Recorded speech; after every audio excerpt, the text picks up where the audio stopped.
Magandang araw mga kaibigan. Pag-usapan natin ngayon ang pahayag ng DSWD, mismong sekretary, na bawal pala ang mga politiko na magsama-sama sa pagbibigay ng ayuda ng DSWD. Bakit lantaran ang mga kongresista? Grabe, halos sa lahat ng ayuda ng DSWD nandyan sila eh. So, mabuti na lang at nagkaroon ng Senate hearing na booking. Tinanong bakit maraming politikong sumasama sa pagbibigay ayuda. At ito, nasilip ni Ted Filon. Grabe, salamat at meron tayong nag-iisang Ted Filon na may malasakit sa taong bayan. So, yan. Naging topic ni Ted Filon sa kanyang programa tungkol itong paglabag ng mga politiko, yung pagsama-sama nila sa pagbibigay ayuda. Okay, parinig ko sa inyo ang programa ni Ted Filon plus yung komentary ni Pinoy Views and Opinions. Secretary Gatchalian na para hindi mahaluan ng makulayan ng politika, pinagpapawal ng mga politiko sa mga payout po na ginagawa ho ninyo. Kasalanan nito ng mga kababayan naglagay ng politiko dyan sa DSWD. Ngayon, parang naging kampanya na ang pamimigay nila ng ayuda.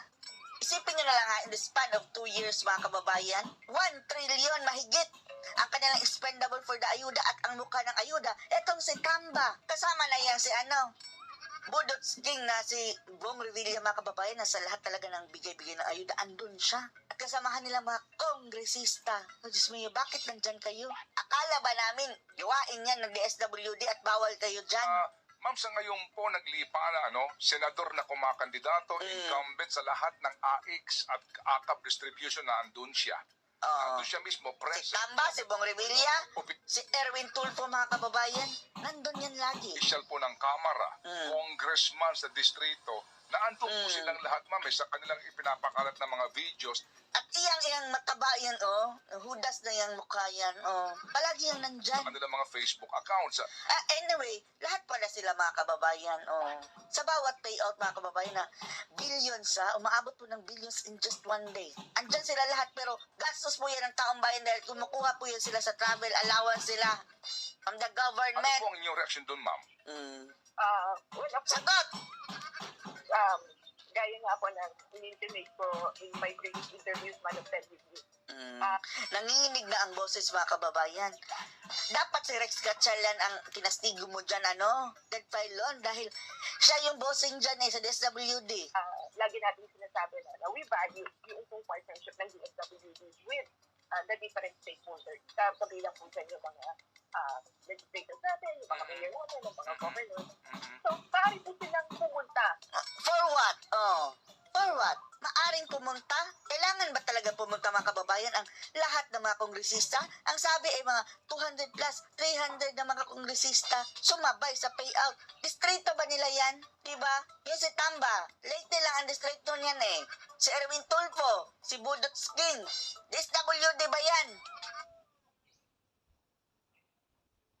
Ay, medyo nawalan signal. Ito, grabe no? Sinasamantala akala nila, pera nila yung ipinamibigay. Kaya lang, pera ng taong bayan yan, ginagamit nilang pagkakataon para, ayun, may pakita na may ginagawa sila at nagbibigay ng ayuda. Kailan ba yun? Sa Davao ba yun? 3 months ago, ang daming kongresista nagpunta. I think sa Tagum. Magkano ang gastos ng I think more than 100 congressmen. Magkano ang gastos ng taong bayan? Yung pamasahe na lang nila. Eroplano, hotel accommodation, pagkain. Lahat 'yon ginagastusan natin. Bakit ka pa kailangan So, pwede kung kailangan, yung district congressman, baka pwede pa. Kaya lang yung kongresista sa iba't ibang panig ng mundo, pupunta pa. Ganon din sa Tawi-Tawi. Ang dami ring pumunta doon. Nagbigay ng ayuda. Tawi-Tawi. Ang layo nun. So magkasunod yun eh. Tawi-Tawi. Tapos Tagum. Dami. More than 100 congressmen. And kasama din mga senador.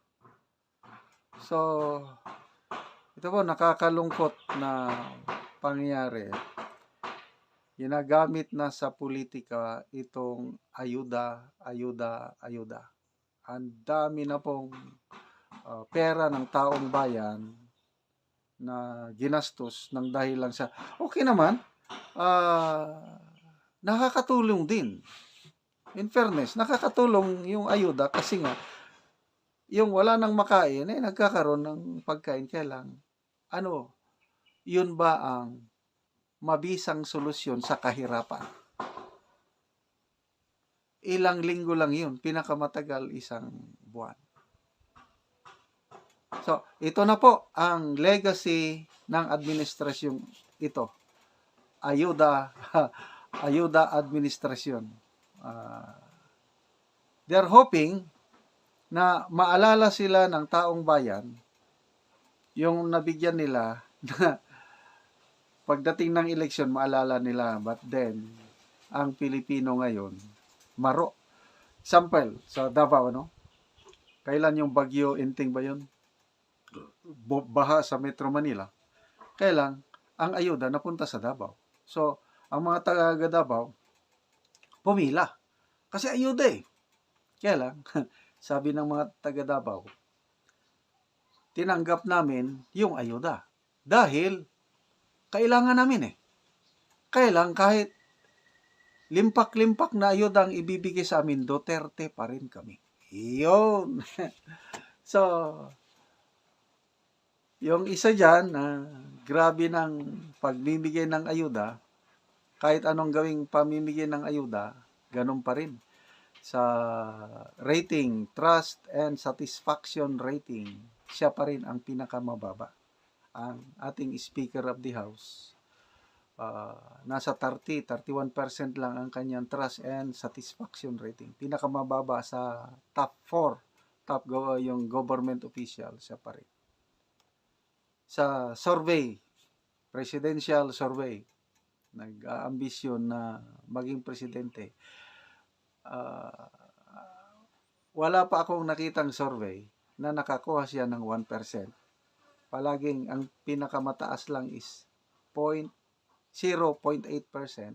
ang rating ni Speaker Martin Romualdez sa mga presidential surveys. Kaya no wonder, dahil nakikita nila na hindi madala ang karamihang Pilipino sa ayuda, ang pag-asa nila, in a fair and square, honest election, hindi sila mananalo. Kaya siguro nakaisip yung charter change. Kaya lang, ang charter change, early this year, di ba, grabing buwelo nila, momentum, na gusto na nilang isabay ang plebisito ng charter change next year na election. Ay, wala. Naagapan. Salamat na lang at may hakbang ng maisog. Salamat at nandyan yung mga obispo. Dito, nagkaisa ang ating mga obispo. Believe ako sa CBCP. Pumirma sila ng manifesto na nilalabanan nila ang charter change. Mga kababayan, mga politician. Nilabanan ng mga obispo, nagkaisa. More than 70 bishops all over the country. Ayaw namin ng charter change. Walang problema ang konstitusyon. Sinabayan din ng Iglesia ni Cristo, sinabayan ng ibang religious sector, mga Protestant, Evangelicals, yun. Na-stop sila. Kailang, huwag po tayong magkumpiyansa kasi according to Attorney Vic Rodriguez, next Congress, after yung election next year, pag marami silang makuhang senador na kaalyado nila, baka isulong nila ulit ang charter change para once and for all mapalitan na ang form of government natin from presidential to parliamentary para ang isang nag-aambisyon dyan ay maging prime minister. Kaya, yan, ayuda, ayuda, ayuda. Yun na po ang legacy ng administrasyong ito. Sanang mga politiko, wag nyo nang sakyan yung DSWD. Pabayaan nyo na lang ang DSWD. Trabaho nila yan, magbigay ng ayuda. Wag nang sumakay. Dahil hindi nyo naman maluluko ang taong bayan. Marunong na ang taong bayan ngayon.